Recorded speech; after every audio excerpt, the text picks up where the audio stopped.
그 다음에 이제 폴리스티렌 나노플라스틱. 이것도 이제 인지기능 저하와 관련이 있다라는 연구 결과가 있습니다. 심지어 최근에 나온 결과는 너무 충격적이었던 게 너무 그러니까 낮은 농도. 보통 동물 실험이라고 하는 게 뭐냐면 왕창 먹여봐요.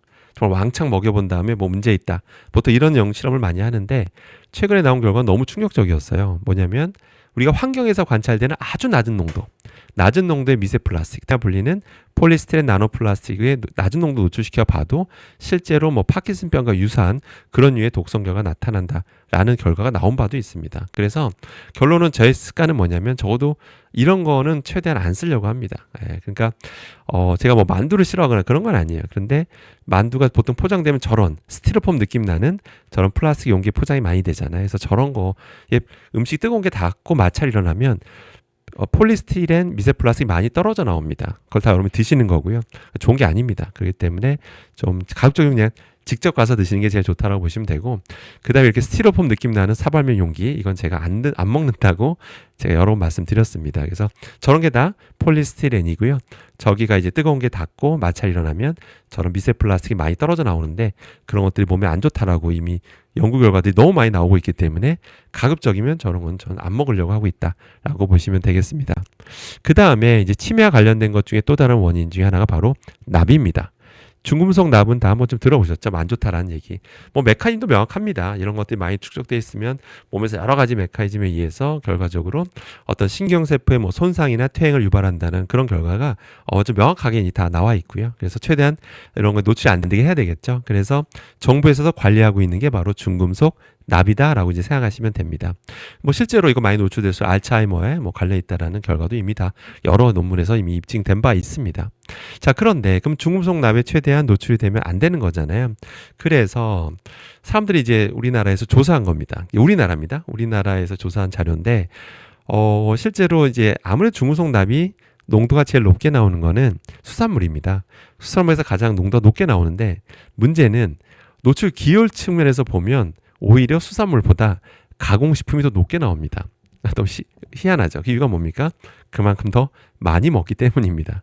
너무 당연한 거죠. 농도가 높아도 먹는 양이 적으면 우리한테 기여하는 게 적을 것이고, 농도가 좀 낮아도 많이 먹으면 기여를 많이 하겠죠. 그러니까 그런 측면에서 이해하시면 되는데, 그만큼 우리나라 사람들이 가공식품을 많이 먹는다라고도 보시면 되는 겁니다. 그래서 노출 기여율이 굉장히 높은데, 근데 정말 또 조사를 해보니까 가공식품 종류가 많잖아요. 정말 많은데 이 중에서 가장 영향을 많이 미치는 게 무엇일까라고 이제 찾아봤더니, 조사해봤더니 의외의 결과가 나옵니다. 바로 음료수가 굉장히 기여율이 높게 나옵니다. 가공 음료수가 굉장히 높게 나와요. 아니, 예를 들어서 여러분 몸을 검사를 하잖아요. 조사를 하게 되면 중금속 납이 당연히 검출이 되는데요.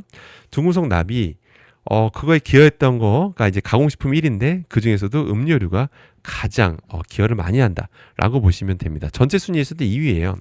그러니까 그럼 도대체 의아하시잖아요. 아니, 가공 음료수가 그렇게까지 기여를 많이 한다고 생각할 수가 있는데 사실은 저도 이제 그 대학에 있다 보니까 학생들하고 같이 있잖아요. 수업하다 보면 많이 보게 되는데 요즘 이런 음료수 놓고 이제 수업 듣는 경우가 일반적입니다. 그만큼 우리가 많이 마시잖아요.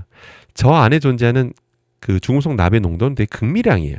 굉장히 극미량인데 워낙 많이 마시다 보니까 물보다 더 마시잖아요. 심지어 그런 경우도 많잖아요. 그러다 보니까 우리 몸에 들어왔을 때 중금속 납이 잘 안 빠집니다.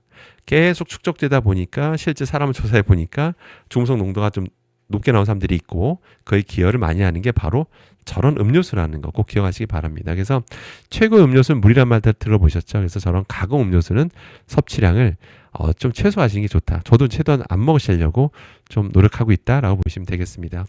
그 다음에 이제 또 치매에 영향을 미치는 거 바로 메틸수은이죠. 메틸수은도 유해 중금속이라고 보시면 되는데요.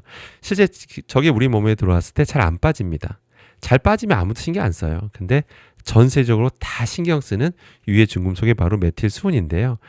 그게 또 지속적으로 쌓였을 때 중추신경계에 손상을 유발한다는 결과는 뭐 차고 넘칩니다. 그러니까 당연히 뭐 전 세계적으로 관리하는 거겠죠. 그래서 기억력 저하에 바로 영향을 주는 건데요. 그러니까 정부 조사 결과입니다. 우리나라의 정부 조사를 해보니까 무려 5,300건을 조사해 보니까 실제로 메틸수은 농도가 제일 높게 나오는 건 안타깝게도 이제 수산물입니다. 보시는 것처럼 검출률도 너무 높고요. 예, 뭐 수산물에서 뭐 검출 너무 높고 근데 평균 오염도도 압도적으로 다른 음식물에 비해서 높다라는 건 좀 슬픈 현실입니다. 절대 수산물 종사자분들이 어떤 죄가 있거나 잘못한 건 아닙니다. 그분들이 무슨 죄가 있겠습니까, 여러분들? 당연히 바다가 오염돼서 나오는 그냥 결과다. 현상이다라고 보시면 되겠습니다. 그래서 안타깝게도 좀 수산물에서 높게 나오는 게 현실이고요. 그런데 뭐 수산물 종류가 한두 개가 아니잖아요. 너무 많잖아요. 그래서 정부 또 한번 조사해 봅니다. 우리 사람한테서 대한민국 국민한테서 메틸수온 농도가 높게 나오는 건 사실인데 가장 기여를 많이 하는 게 뭘까 찾아봤더니 다량어류입니다. 다량어류가 가장 많이 기여를 하더라. 그러면 많은 분들이 난 다량어 안 먹는다 이렇게 생각하실 텐데 실제 가다랑어를 가장 많이 드시는데 난 가다랑어 안 먹습니다 이렇게 말씀하시는데 가다랑어로 만드는 게 바로 참치 캔 통조림이다라고 보시면 됩니다. 그래서 그래서 저기서 높게 나오는 게 현실입니다. 안타깝게도. 그래서 저도 뭐 당연히 뭐 있으면 먹습니다만은 가급적이면 좀 섭취하는 거를 좀 조절하려고 하는 편이다라고. 그리고 또 가급적이면 저런 거 드신다면 가급적이면 살코기 위주로 드시는 식습관 좀 들이시길 바라겠습니다. 그러니까 저 국물째 다 드시는 건 좀 바람직하지 않고요. 왜냐하면 저런 이제 가다랑어가 저런 이제 캔 안에 들어가게 되면 보통 카놀라에 많이 쓰거든요. 거기에 담게 되면 조금씩 그 유해 중금속들이 조금씩 빠지는 게 있어요. 기름으로 좀 빠지는 게 있기 때문에 굳이 국물까지 다 드실 필요는 없다라고 생각하시면 되겠습니다. 그래서 실제로 조사 결과도 뭐 일반 어류보다 가다랑어가 높게 나오는 것도 맞고요. 그다음에 참치 통조림 같은 경우 조사해 보면 역시나 기름까지 같이 있는 상태 조사했음에도 불구하고 높게 나오는 거는 현실이다라고 참고하시기 바라겠습니다. 당연히 뭐 정부도 그럼 뭐 가만히 손 놓고 있냐 그런 건 아니에요. 정부도 현재까지 나온 결과를 봤을 때 좀 민간 계층은 좀 약간 섭취하는데 조심할 필요가 있다라고 대놓고 얘기할 정도로니까요. 게다가 이제 이런 것들이 또 메틸수온이 실제로 우리가 또 치매 어떤 그런 거 상관계도 있다는 결과도 있는 만큼 조금 약간 이런 좀 상위 포식자로 가는 상위 포식자일수록 상당히 높게 나오는 게 사실이니까 그런 좀 상위 포식자 어류들은 섭취량, 섭취 횟수는 좀 조절하는 게 좀 바람직하다고 생각하고 있습니다. 그 다음에 이제 또 치매와 관련돼 있는 것들이 이제 유해 금속이 바로 이제 무기 비소인데요. 무기 비소 같은 경우는 안타깝게도 수산물에서 지금 평균 오염도가 좀 증가 추세에 있다는 것도 안타까운 현실입니다. 역시 다시 말씀드리지만 수산물에 어떤 죄가 있는 게 아닙니다. 바다가 오염돼서 나오는 현상이다라고 이제 보셔야 돼요. 저런 게 공장 폐수들을 통해서 바다 흘러가면 그럼 시간 지나면 바닷물은 H2O 물만 증발합니다. 저런 유해 금속들은 계속 쌓여요. 그냥 거기 서식하는 생태계가 오염되는 건 너무 당연한 거잖아요.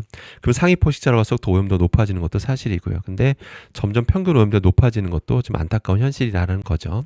그래서 좀 그런 수산물 섭취량은 수산물을 먹음으로써 얻는 이점도 있어요. 그건 뭐 당연한 건데, 저도 먹습니다. 먹긴 먹는데 좀 이런 좀 바다 오염 때문에 좀 특히 이런 더 치매와 상관관계 관련돼 있는 유해 금속들이 자꾸 이슈가 되다 보니까 또 그런 연구 결과들이 계속 나오다 보니까 좀 섭취량, 섭취 횟수는 좀 조심하는 편이다. 이렇게 기억하시기 바라겠습니다.